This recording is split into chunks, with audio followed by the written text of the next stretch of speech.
औज़ुबिल्लाहिमिनश्शैतानिर्रजीम बिस्मिल्लाहिर्रहमानिर्रहीम। अस्सलाम वालेकुम डियर स्टूडेंट्स, कैसे हैं आप सब लोग। कल हम लोगों ने अपनी एक्सरसाइज 2.2 कंप्लीट की थी प्रीवियस लेक्चर्स में, और आज हम लोग अपनी एक्सरसाइज 2.3 को स्टार्ट करेंगे। 2.3 को स्टार्ट करने से पहले हमें कुछ चीज़ों को समझना बहुत ज़रूरी है। उनमें से एक चीज़ है लॉग। मैंने आपको पहले प्रीवियस लेक्चर में ये बताया था कि लॉग की 2 टाइप्स होती हैं। एक उसकी टाइप होती है कॉमन लॉग और एक उसकी टाइप होती है नेचुरल लॉग। ये कॉमन लॉग है और एक है नेचुरल लॉग। कॉमन लॉग को हम लोग सिंपल लॉग से रिप्रेजेंट करते हैं और नेचुरल लॉग को हम लोग ln से रिप्रेजेंट करते हैं। ठीक है, नेचुरल लॉग की कुछ क्वालिटीज़ हैं और उसकी सिंपल लॉग की, कॉमन लॉग की और नेचुरल लॉग की कुछ क्वालिटीज़ हैं जिनको हम लोग इस लेक्चर में डिस्कस करेंगे। तो सबसे पहली क्वालिटी जो है वो कॉमन लॉग की है। कॉमन लॉग की सबसे पहली प्रॉपर्टी ये है कि इसकी जो बेस है वो हमेशा 10 होती है।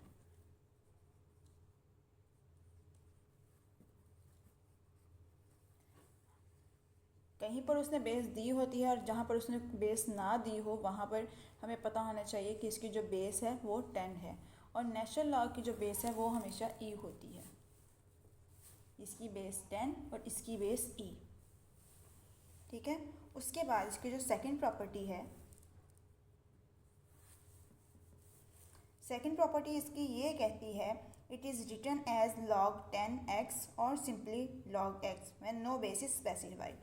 ठीक है, कि हम यहाँ पर इसको log 10x की सूरत में लिख सकते हैं और हम लोग इसको यहाँ पर log e x की फॉर्म में लिख सकते हैं। ठीक है, या अगर हम लोग यहाँ पर e ना लगाएं तब भी हमें पता होना चाहिए कि यहाँ पर जो e है हमारे पास मौजूद होगा। ठीक है, अगर हम नहीं भी लगाते तो कॉमन सेंस है, इसको माइंड में रखना है कि यहाँ पर ई हमारे पास हमेशा मौजूद होगा। और अगर किसी लॉग में यहाँ पर उसने 10 ना दिया हुआ हो और इस तरह की एक सिंपल वैल्यू दी हुई हो तो लॉग की ये प्रॉपर्टी है कॉमन लॉग की कि हमारे पास यहाँ पर 10 मौजूद होगा। ठीक है, उसके बाद इसकी थर्ड प्रॉपर्टी हम लोग डिस्कस करते हैं कि ये यूज़ कहाँ पर होते हैं, इसके यूजेस क्या हैं। तो ये जो है हम लोग अपनी डेली लाइफ में यूज़ करते हैं। ठीक है, common logarithms are widely use in everyday calculation. तो हम लोग बेसिकली कैलकुलेशंस यूज़ करते हैं, तो उसके लिए हम लोग ये वाली कैलकुलेशन यूज़ करते हैं। इसमें हम लोग सिंपल लॉगरिथम यूज़ करते हैं, कॉमन लॉगरिथम यूज़ करते हैं, specially in scientific and engineering applications. And engineers भी जो हैं वो ज़्यादातर इसी को ही यूज़ करते हैं। उसके बाद है नेचुरल लॉग। तो नेचुरल लॉग का जो यूज़ है हम लोग बहुत रेयर यूज़ करते हैं इसको। ठीक है, ये बहुत कम यूज़ होता है और ये एवरीडे लाइफ में यूज़ होता है, रूटीन लाइफ में ये यूज़ होता है और ये बहुत रेयर यूज़ होता है। आगे जब हम लोग बड़ी क्लासेस में जाते हैं वहाँ पर हम लोग इसका इस्तेमाल करते हैं, जहाँ पर हम लोग इसको कैलकुलस में यूज़ करते हैं और डीके प्रोसेस में यूज़ करते हैं। आगे हम लोग आ जाते हैं अपनी एक्सरसाइज की तरफ।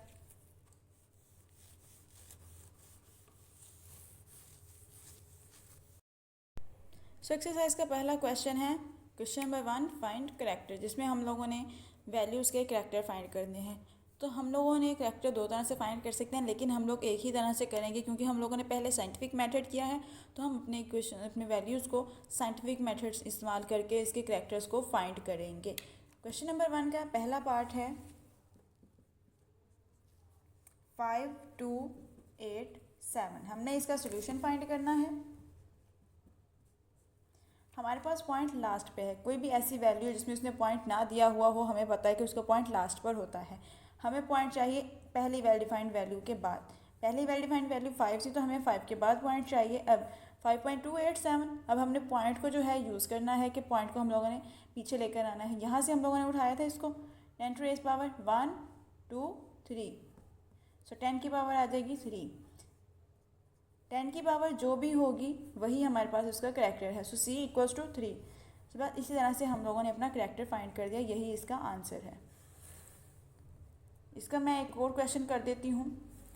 0.000049 यहाँ पर पॉइंट 0 के बाद है और हमें पॉइंट चाहिए पहले वेल डिफाइंड नंबर के बाद। सो पहला वेल डिफाइंड नंबर है 4, हमें 4 के बाद पॉइंट चाहिए। 4.9 मल्टीप्लाई बाय 10।